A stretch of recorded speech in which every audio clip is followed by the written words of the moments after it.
Hello everyone, welcome to my channel. आज हम discuss करेंगे अपना टॉपिक फाइनेंशियल अकाउंटिंग का। हम लेक्चरर कैडर कॉमर्स की प्रिपरेशन कर रहे हैं, तो आज 25 पार्ट है हमारे प्रैक्टिस का।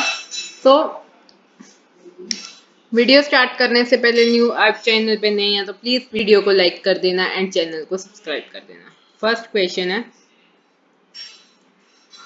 The depreciation charge on the SB credit to depreciation account, asset account, P and L account and cash account. तो एसेट अकाउंट में वो क्रेडिट होगी, तो बी ऑप्शन इज करेक्ट।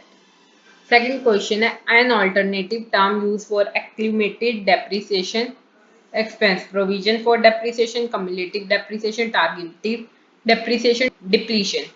देखो, जब एक्यूमुलेट डेप्रिसिएशन मींस डेप्रिसिएशन जब इकट्ठी कर रहे हैं हम, तो उसको हम क्या कहते हैं? Provision for depreciation, cumulative depreciation, targeted depreciation या डेप्लीशन। तो हम उसको कहते हैं provision for depreciation. Third question, which of the following is reserve? Provision for bad debt, contingent liability, workman compensation paid, retained earning. तो इसमें से कौन सा हमारा रिजर्व है? So it's D option, retained earning is the reserve. Fourth question, on what basis accounting principles are developed? Bookkeeping and recording, accounting conventions and concepts as decided by business, none of the above. तो हमारे accounting principle develop होते हैं accounting convention and concepts के basis पे। So our B option is correct. Fifth question, on dishonour of discounting bill whom does the bank look for payment? अगर हमारा bill जो bank को दिया था डिस्काउंटेड बिल, वो अब डिसऑनर हो गया, तो पेमेंट के लिए बैंक किसको देखेगा? ड्रॉअर को, ड्रॉई को, एंडर्सर का या पे को? तो वो देखेगा ड्रॉअर को। On whom the trade bill drawn, seller, creditor, debtor, owner. हम ट्रेड बिल किस पे ड्रॉ करते हैं? डेटर पे। What are the possible parties to a bill of exchange? Bill of exchange में हमारी कौन कौन सी पार्टीज हो सकती, कौन कौन से हमारे पर्सन इन्वॉल्व हैं? Drawer, drawee, payee, drawee, payee, debtor, payer, drawee, drawer, drawee, drawer, creditor. Our first option is correct.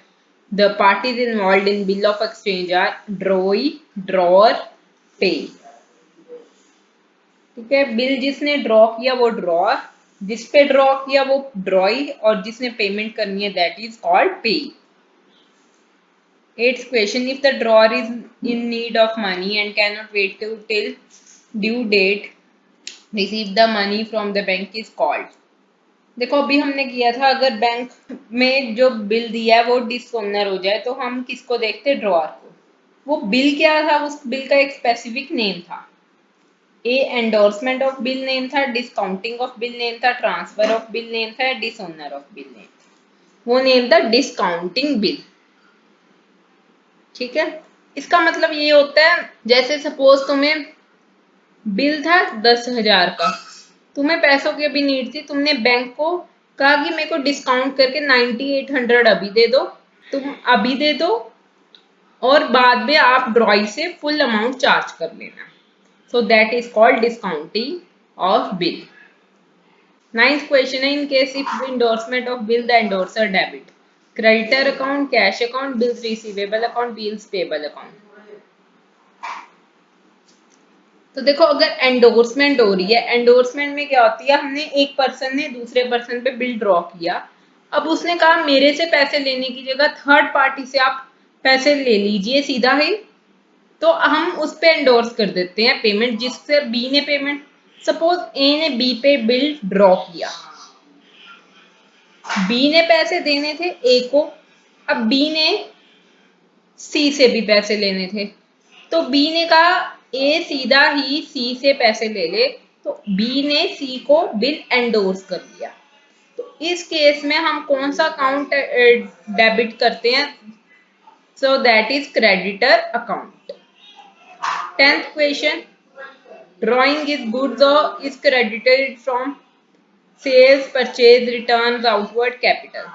तो ड्रॉइंग जो होती है हम किससे क्रेडिट करते हैं? That is from purchases. 11th question है balance sheet is the dash, A account, B statement, C analysis, D none of the above. तो बैलेंस शीट एक हमारी स्टेटमेंट है, so B option is correct. 12th question increase in capital at the end of the year represent capital introduction profit growth and be none of this. अगर हमारी at the end of year capital increase हो गई तो क्या होगा, capital introduction हुई या profit हुआ या both and be none of this. देखो अगर कैपिटल इंट्रोडक्शन हुई तब भी हमारी कैपिटल इंक्रीज होगी, अगर प्रॉफिट होगा तब भी हमारी कैपिटल इंक्रीज होगी, बिकॉज हम उसको रिजर्व एंड कैपिटल में एड अप कर देते हैं। So our C option is correct, both A and B. 13th question है prepaid expenses are shown in. अब प्रीपेड एक्सपेंसेस कहाँ शो होते हैं, प्रीपेड एक्सपेंसेस मींस हमने कोई पेमेंट पहले ही कर दी। अगर हमने रेंट इस मंथ का देना था, हमने इस मंथ की जगह 3 मंथ का इकट्ठा दे दिया, तो 2 मंथ का रेंट जो हो गया वो प्रीपेड हो गया। तो किस कहाँ शो होता है, liability side, asset side, asset और लाइबिलिटी किसी भी साइड या नन ऑफ दिस। तो प्रीपेड एक्सपेंसेस हमारा शो होता है asset side, so B option is correct. 14th question है receipt and payment account is a summary of. Receipt और पेमेंट अकाउंट किसकी समरी है, income and expenditure account, P and L account, cash book, none of this.